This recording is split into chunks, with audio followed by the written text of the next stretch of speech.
mandates for clean energy, or, I mean, I support clean energy, but I don't support mandates for clean energy. Well, there was a mandate in 2008 that we get 10% of our energy by clean energy by 2015, and we did it. Doubled my electric bill.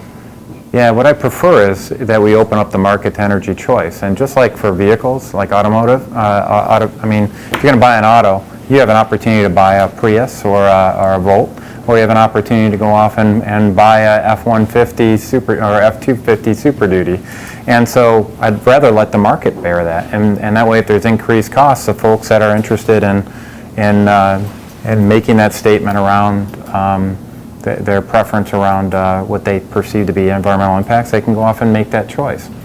I'd like a state to do that. Yeah, and I don't want to mandate. I mean, I don't think it's the role of the government to go off and mandate, especially green policies, because those definitions themselves are pretty volatile. I mean, the idea of natural gas plants, which are something that most people agree is very clean energy, they don't accept that as a clean energy alternative. Carbon, from fossil fuels is not good for the environment, and we do feel it is causing cancer. So why wouldn't a state be more willing to look at that? Well, I don't think there's a direct cause between carbon emissions and cancer. I mean, actually plants kind of tend to like carbon dioxide, and I used to design the environmental control and life support system on the space station. So I'm very aware of how delicate it can be in the environment to go off and make something a habitable environment.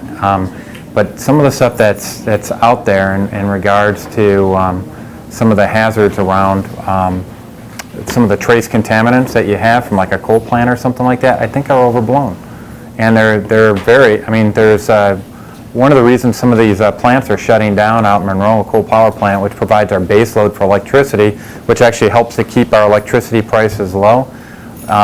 They're being shut down because they had to put in, like, I think it was a $5 billion smokestack for trace contaminants that that aren't proven to actually have and the concentrations that are relieved having a bad effect on people. So I'm a little concerned that some of this stuff has been kind of put out of proportion with what the impact is in other ways to people's lives. And how can we experience so much cancer today when it wasn't here 40 years ago when I was young?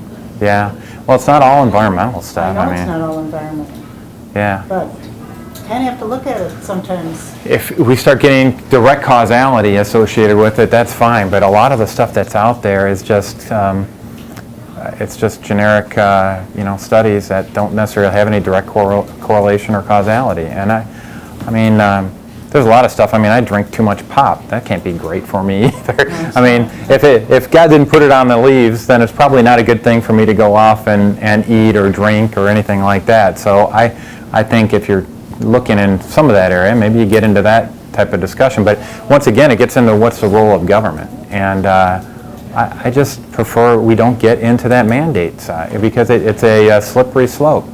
I got a lot of companies that are actually trying to use regulations like that for their own corporate profits, and I'm not a big fan of that. They're using government to tilt the playing field for their own personal benefit. So I'm a little concerned about that. I do know one of our constituents is talking about some hydroelectric dams that are up in Michigan that a lot of the electric companies are not pursuing the refurbishment of those, which is kind of concerning.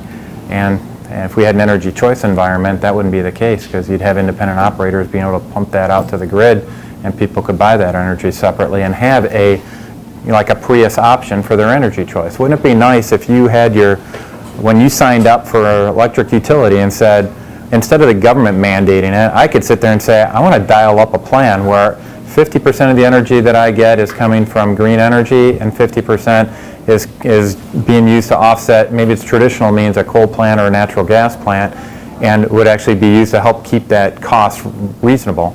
I'm all for people having their own designer electric plans. I just like the market to get involved. The government, every time we get involved in the middle of this stuff, we screw it up.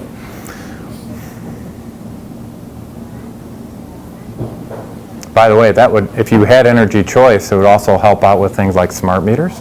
because then if people didn't want to do a smart meter, you'd find people that could provide that energy in a way that doesn't require a smart meter, and you let the market compete back and forth for that kind of stuff. So there's a lot of opportunities to, if the government gets out of the middle of it, then it shouldn't be a matter of the lobbyists with the most money wins.